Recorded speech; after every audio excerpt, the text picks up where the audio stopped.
OBC માઇનોરિટીને budget આપો, budget આપો, budget આપો, બજેટ આપો, વસ્તીના પ્રમાણમાં બજેટ આપો, બજેટ આપો, ભાજપ સરકાર શરમ કરો, શરમ કરો, શરમ કરો, દલિત વિરોધી ये सरकार नहीं चलेगी, नहीं चलेगी, मुस्लिम विरोधी ये सरकार नहीं चलेगी, नहीं चलेगी, आदिवासी विरोधी ये सरकार नहीं चलेगी, नहीं चलेगी, ओबीसी विरोधी ये सरकार नहीं चलेगी, नहीं चलेगी, एससी ओबीसी માઇનોરિટીના બજેટમાં અન્યાય બંધ કરો, બંધ કરો, બંધ કરો, વસ્તીના પ્રમાણમાં બજેટ આપો, બજેટ આપો, બજેટ આપો.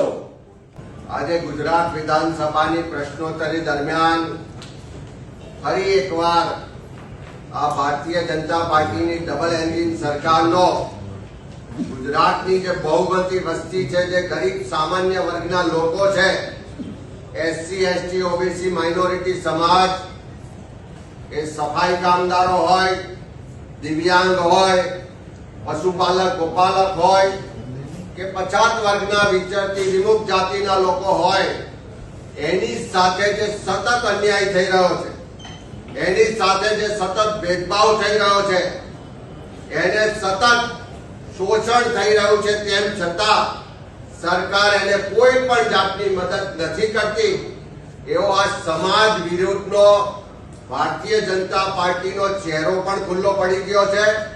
અને એસસી એસટી ઓબીસી માઇનોરિટી વિરુદ્ધની આ સરકારની ચાલ ચરિત્ર અને ચહેરો પણ આજે પ્રશ્નોત્તરીમાં સ્પષ્ટ રીતે ખુલ્લો પડી ગયો. અમારા વિધાનસભા કોંગ્રેસ પક્ષના ઉપનેતા આદરણીય શૈલેષભાઈ પરમાર દ્વારા પ્રશ્ન પૂછવામાં આવ્યો કે સામાજિક ન્યાય અને અધિકારીતા વિભાગ અંતર્ગતના જે એસસી એસટી ઓબીસી માઇનોરિટી માટેના બોર્ડ નિગમ છે, એને છેલ્લા 2 વર્ષમાં કેટલું બજેટ ફાળવવામાં આવ્યું, કેટલો ખર્ચ થયો અને કેટલી રકમ વપરાયેલી રહી.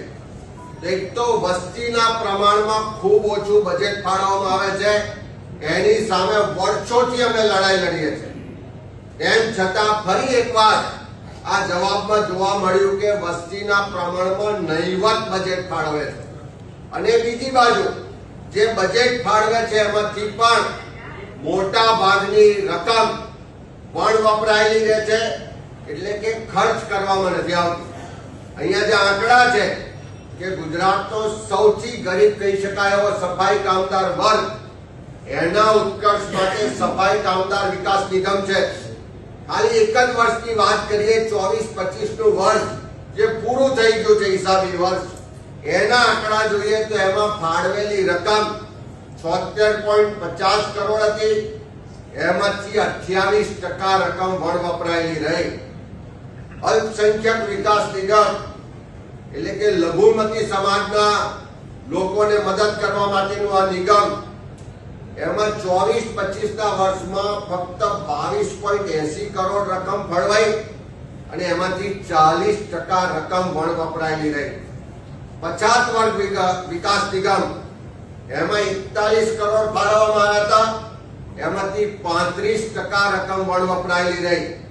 ઠાકોર કોળી વિકાસ નિગમ, જેની ગુજરાતમાં વસ્તી ગણીએ તો 28% વસ્તી થાય, જેના અહીંયા આગળ મોટા મોટા નેતાઓ ભાજપમાં છે, એ ઠાકોર કોળી વિકાસ નિગમને પણ 24-25 માં 89 કરોડ રૂપિયા ફાળવવામાં આવ્યા અને એમાંથી 58% રકમ વપરાયેલી રહી.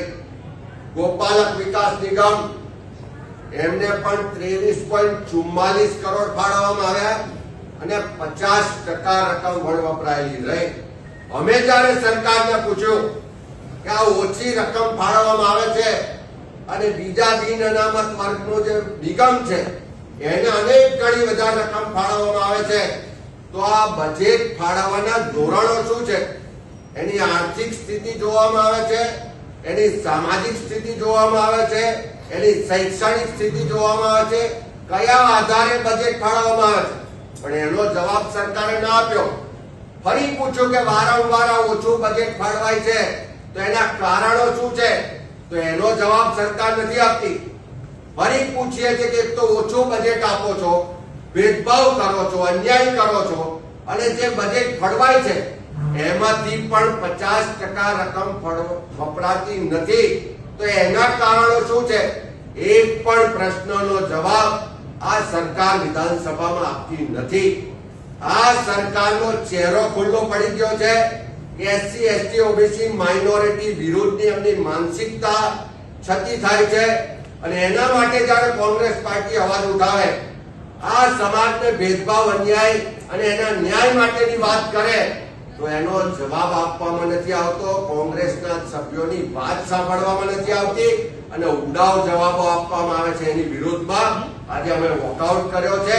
ફરી સરકારને કહીએ છીએ કે આ ભેદભાવને અન્યાય બંધ કરો અને ગુજરાતમાં જે લોકોના પ્રતિનિધિઓ ચૂંટાઈને અહીં આવ્યા છે એ ભારતીય જનતા પાર્ટીના બધા જ નેતાઓ, મુખ્યમંત્રીથી લઈને ધારાસભ્યો, જેના વિસ્તારમાં બહુમતી વસ્તી એસસી એસટી ઓબીસી માઇનોરિટી સમાજની છે. શરમ તો ત્યારે આવે કે એક પણ ભાજપનો ધારાસભ્ય આ સમાજના હક અધિકારની વાત માટે બોલવા ઉભો ના થયો. એક પણ ભાજપનો નેતા, ધારાસભ્ય આ સમાજને ભેદભાવ થાય છે, અન્યાય થાય છે એ વાત કહેવા ઉભો ના થયો. એવી તો કેવી મજબૂરી છે કે તમે જવાબ પણ નથી આપતા અને એવી તો કેવી ભાજપના ધારાસભ્યોની મજબૂરી છે કે પોતાના વિસ્તારના લોકો માટે, પોતાના સમાજ માટે પણ એક શબ્દ બોલવા તૈયાર નથી. ત્યારે શરમ આવી જોઈએ આ સરકારને કે અન્યાય કરે છે, ભેદભાવ કરે છે, આ સમાજની વાત પણ વિધાનસભામાં સાંભળતી નથી.